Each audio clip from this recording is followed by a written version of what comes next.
अस्सलाम वालेकुम students, welcome to CBEL concept based education learning YouTube channel. मैं हमाद अहमद आपका ट्यूटर। जैसा कि आप स्टूडेंट्स को पता है, हम इस साल exam preparation for ADP part 1 जिसे बीकम पार्ट 1 और ADP पार्ट 2 जिसे बीकम पार्ट 2 भी बोलते हैं करवा रहे हैं। और ये एग्जाम प्रिपरेशन तीनों यूनिवर्सिटी के स्टूडेंट्स के लिए, जिसमें पंजाब, सरगोदा एंड गुजरात यूनिवर्सिटी के स्टूडेंट्स इंक्लूडेड हैं। सो स्टूडेंट्स, आप ज़्यादा से ज़्यादा चैनल को ज्वाइन करें, चैनल को सब्सक्राइब करें, वीडियोस को लाइक करें और इन वीडियोस को ज़्यादा से ज़्यादा अपने फ्रेंड्स में भी शेयर करें ताकि आपके साथ साथ उनका भी बेनिफिट हो जाए। आज हम जिस क्लास के बारे में बात करने लगे हैं वो है बीकम पार्ट 1 यानी ADP पार्ट 1 और उसका नेक्स्ट जो पेपर है वो है मनी बैंकिंग एंड फाइनेंस। आप स्टूडेंट्स को पता है, मैंने फर्स्ट वीडियो में मनी बैंकिंग एंड फाइनेंस के मोस्ट इंपॉर्टेंट क्वेश्चंस बताए हैं।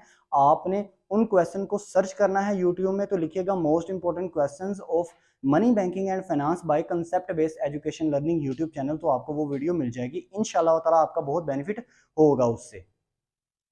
सेकंड, मैंने इससे पहले आपको प्रेजेंटेशन की एक वीडियो दी है, पेपर प्रेजेंटेशन आपने किस तरह करनी है मनी बैंकिंग एंड फाइनेंस की फर्स्ट 8 क्वेश्चंस की, वो भी बहुत बेनिफिट है आपके लिए। आपको कैसे क्या हेडिंग लिखनी चाहिए, कैसे आपको मार्कर का इस्तेमाल करना है, कैसे आपको बॉल पेन का इस्तेमाल करना है, ये सारी चीजें मैंने आपको बताई हैं। और इस वीडियो को भी सर्च करने के लिए आपने ये लिखना है paper presentation lecture number 1 by concept based education learning YouTube channel. और आज हम उसी वीडियो को आगे बढ़ाने लगे हैं और आज वीडियो नंबर 2 है यानी लेक्चर नंबर 2 है और एंड वाले 8 क्वेश्चन की बात करते हैं।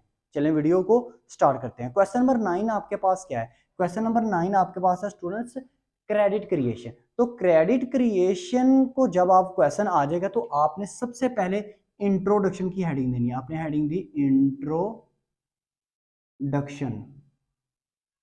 इंट्रोडक्शन में स्टूडेंट्स आपने उसको डबल अंडरलाइनिंग किया, फिर आपने डेफिनेशन की नंबर 2 आप डेफिनेशंस की हेडिंग देंगे और डेफिनेशंस में आप इन्वर्टेड कोमा के अंदर एक डेफिनेशन लिखेंगे और इसका राइटर का नेम चाहे आपको अपने पास से लिखना पड़े, आपने लाजमी लिखना है। ठीक है ना स्टूडेंट्स, ये ज़रूरी चीज़ें हैं जो आपको बताई जा रही हैं। और आपने इन्वर्टेड कोमा में दूसरी डेफिनेशन, और जो आपका इंट्रोडक्शन है वो 5 से 6 लाइनों में आपका मिनिमम हो जाए तो काफ़ी है। अब इंट्रोडक्शन स्टूडेंट आप किसका लिखोगे? Valid question. इंट्रोडक्शन आप लिखोगे कमर्शियल बैंक का। क्रेडिट क्रिएशन का इंट्रोडक्शन नहीं लिखना। हाँ, डेफिनेशन आपने क्रेडिट क्रिएशन की 2 लिखनी है। ठीक है स्टूडेंट्स, यही इंपॉर्टेंट चीजें हैं जो आपको इस चैनल के थ्रू मिलेंगी। अब देखो क्रेडिट क्रिएशन, यहां पे आप बड़ा सा लिखोगे क्रेडिट क्रिएशन। स्पेलिंग आप देख लीजिएगा, बड़ा सा लिख लीजिएगा क्योंकि मैंने वीडियो बनानी होती है, जल्दी होती है ज़रा। आप स्टूडेंट्स फिर उनका टाइम ना वेस्ट करूं, यही ज़्यादा मेन फोकस होता है। अब क्रेडिट क्रिएशन में आपने मिनिमम 15 पॉइंट्स लिखने हैं। मिनिमम 15 पॉइंट्स स्टूडेंट्स आपने लाजमी तौर पे लिखने हैं। इसके बाद आप क्या करोगे? इसके बाद एंड पे इसका कैलकुलेशन आपने नहीं देना। एंड पे इसका कैलकुलेशन आपने नहीं देना। ये आपका क्वेश्चन नंबर कौन सा हो जाएगा? आपका क्वेश्चन नंबर 9 आपके पास। फ्रेंड्स, अब हम अपने क्वेश्चन नंबर 10 की बात करते हैं। आपका क्वेश्चन नंबर 10 है functions of central bank. Student, function of central bank में सबसे पहले आप इंट्रोडक्शन ऐसे ही लिखेंगे, सेंट्रल बैंक का इंट्रोडक्शन लिखेंगे, डेफिनेशंस 2 लिखेंगे सेंट्रल बैंक की, फिर जैसे फंक्शन ऑफ मनी था और एक फंक्शन ऑफ कमर्शियल बैंक था ना, आपने इसी तरह फंक्शन ऑफ सेंट्रल बैंक की हेडिंग नहीं देनी है। मैंने खाली फंक्शन की हेडिंग दी है। आपने इसके बाद ऐसे कॉमेज वगैरह लगा के इसको लिखना है। फिर फंक्शंस आपने लिखने हैं, मिनिमम आपने फंक्शन आपके जितने, वैसे तो 15 उसके तो मिनिमम नहीं है, आपके जितने भी फंक्शन है ना उनमें से आपने मिनिमम 10 देने हैं।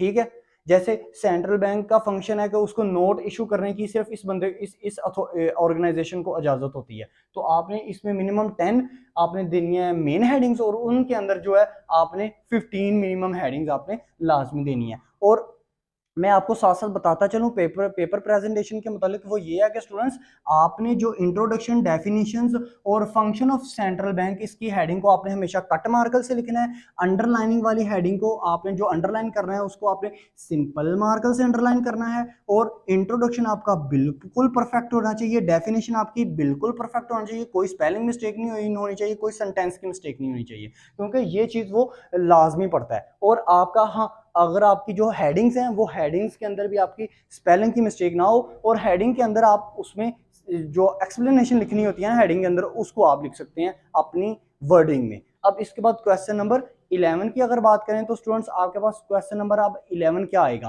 क्वेश्चन नंबर 11 आपके पास आता है बैंक अकाउंट में procedure to open a bank account. मैंने ये बताया था आप स्टूडेंट्स को, जब मैंने मोस्ट इंपॉर्टेंट क्वेश्चन दिए तो मैंने आपसे ये कहा था कि जब भी आप बैंक अकाउंट का procedure of opening bank account कहे तो उसमें आपने एक फॉर्म बनाना है, उसके 5 नंबर हैं। वो मैंने आप वीडियो आपको इसके बाद आपको वो वीडियो प्रोवाइड करूंगा, आपने उस वीडियो को लाजमी तौर पे देखना है, ठीक, और ज्यादा से ज्यादा उस वीडियो को शेयर करना है, क्योंकि स्टूडेंट्स आपके साथ साथ किसी और का भी बेनिफिट हो जाए, ये अच्छी बात होती है। अब देखो इसके बाद आप क्या करोगे, प्रोसीजर टू ओपनिंग का बैंक अकाउंट, आप इंट्रोडक्शन लिखोगे, बैंक अकाउंट का डेफिनेशन भी लिखोगे बैंक अकाउंट की। फिर इसके बाद चलो मैं यहाँ पे लिख लेता हूँ प्रोसीजर में। प्रोसीजर में आप सबसे पहले उसका प्रोसीजर लिखोगे, कैसे है प्रोसीजर, या प्रोसेस भी आप अपने मर्जी से लिख सकते हो। प्रोसीजर हेडिंग दी, प्रोसीजर में सारी हेडिंग्स लिखने के बाद ना एंड पे आपने फॉर्म बनाना है। मैं वो फॉर्म की आपको दे देता हूं वीडियो बनाकर, अभी इसके बाद आपको वो वीडियो अपलोड हो जाएगी। अब इसके बाद स्टूडेंट्स क्वेश्चन नंबर 12 की बात करें तो वो आएगा आपके पास टाइप ऑफ बैंक अकाउंट। अब इंट्रोडक्शन आप लिखोगे बैंक अकाउंट का, डेफिनेशंस भी बैंक अकाउंट की, और यहाँ पे आप हेडिंग दे दोगे अपनी टाइप ऑफ या types of bank account, B A मतलब बैंक अकाउंट, ठीक है ना।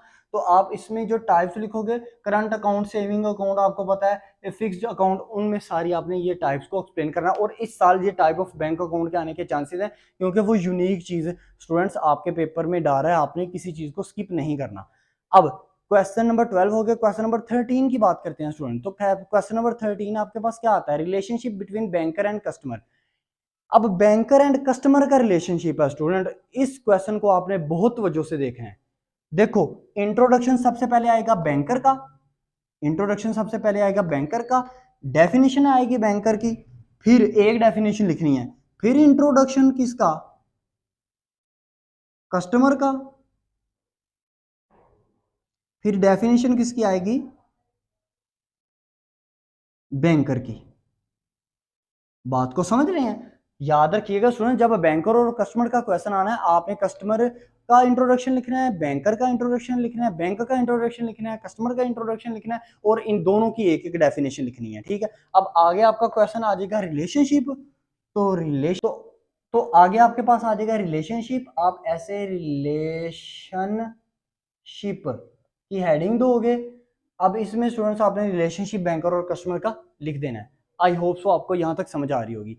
अब इसके बाद क्वेश्चन नंबर हमारे अभी तक हमारे क्वेश्चन नंबर 13 हो गया। क्वेश्चन नंबर 14 की बात करें तो वो स्टूडेंट्स आता है right duties of banker and customer. तो इसमें भी बैंकर की इंट्रोडक्शन, बैंकर की डेफिनेशन, कस्टमर का इंट्रोडक्शन, कस्टमर की डेफिनेशन, फिर राइट्स आपने लिखने हैं, पहले राइट्स लिखने हैं बैंकर के, अगर उसने राइट्स और ड्यूटीज दोनों मांगी हुई हैं, राइट्स लिखो बैंकर के, फिर राइट्स लिखो कस्टमर के, फिर ड्यूटीज लिखो बैंकर की, फिर ड्यूटीज लिखो कस्टमर की। इस तरह वो उसको इजी वे में आपने बताना है। बात को समझ रहे हैं स्टूडेंट्स, ये ना कीजिएगा राइट्स एंड ड्यूटीज बैंकर का लिख दिया, फिर राइट एंड ड्यूटीज कस्टमर का लिख दिया। आपके सर वगैरह आपको ऐसे ही बताते हैं, नहीं, मैं जो आपको कह रहा हूं, आपको जो यूनिवर्सिटी जहां पे पेपर चेकिंग होती है, वो चेकिंग के हवाले से आपको एक चीज गाइड कर रहा हूं कि वो इस तरह ज्यादा प्रेजेंटेशन को अच्छा मानते हैं। जब भी राइट्स एंड ड्यूटीज आपने लिखना है, राइट्स बैंकर के, फिर राइट्स कस्टमर के, फिर ड्यूटीज बैंकर की, फिर ड्यूटीज कस्टमर की, ठीक है स्टूडेंट्स। ये आपके क्वेश्चन नंबर कितने हो गए, 14। अब इसके बाद बात करते हैं क्वेश्चन नंबर 15 की, वो है जो आपके पास है procedure to opening a letter of credit. तो इसमें आप इंट्रोडक्शन दोगे किसका,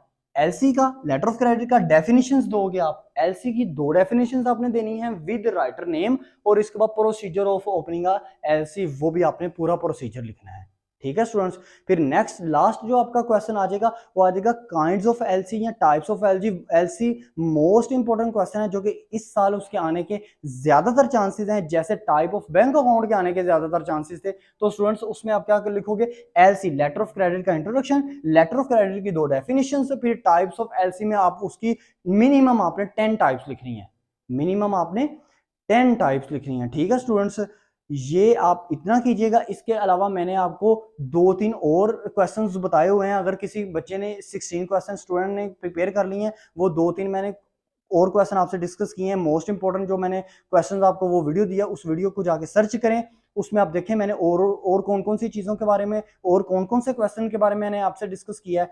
इंशाल्लाह ताला आपको उससे भी बेनिफिट हो जाएगा। देखो स्टूडेंट्स, मैं जो चीज़ें आपको प्रीवियसली गाइड कर रहा हूँ आप स्टूडेंट्स को ज़्यादातर चीज़ें वही आ रही हैं, 90% पेपर वही आ रहा है जो मैंने आपको गाइड किया। जैसा कि मैंने I2B के पेपर में आपसे ये बोला था कि देखो आपको merits and demerits of business combination आएगा, तो आप स्टूडेंट्स को उसकी मैंने वीडियो भी बना के दी, वो आपको आया। जैसे मैंने आप स्टूडेंट्स को बोला merits and demerits of sole tradership, वो भी आएगा, वो भी आया। Merits and demerits of joint stock company, वो भी आया। मैंने आपको बोला को-ओनरशिप और पार्टनरशिप में भी डिफरेंस आएगा, तो वो भी आया आपके पास क्वेश्चन। मैंने आपको स्कोप का क्वेश्चन दिया, बोला उसको भी, वो भी आया।